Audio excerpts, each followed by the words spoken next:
Des promesses de trêve qui semblent de plus en plus illusoires. Suite à l'accord de cessez-le-feu conclu vendredi, Barack Obama avait joint Vladimir Poutine par téléphone pour lui demander de mettre fin aux frappes en Syrie contre les forces de l'opposition modérée. Mais depuis, aucune accalmie ne s'est dessinée sur le front. La situation s'est même compliquée dans le nord de la Syrie et la tension est à son comble dans le nord-ouest du pays, où depuis son territoire, l'armée turque a bombardé au mortier des positions kurdes dans la province d'Alep. Selon l'agence officielle turque, l'armée a également frappé des positions de l'armée syrienne suite à des tirs dirigés sur un poste militaire dans la région de Hatay, dans le sud de la Turquie. Des frappes qui devraient encore davantage compliquer les efforts internationaux pour résoudre la crise.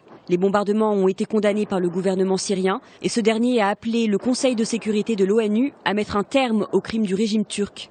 Farouchement hostile au régime de Bachar el-Assad et en froid avec la Russie, la Turquie a quant à elle décidé de lancer avec l'Arabie saoudite une opération terrestre en Syrie destinée à combattre les terroristes de Daesh. L'Arabie saoudite, qui a reconnu avoir déployé des avions dans des bases turques proches de la Syrie, s'est dit prête à envoyer des troupes au sol, précisant qu'un tel déploiement dépendrait d'une décision de la coalition internationale rassemblée par les États-Unis.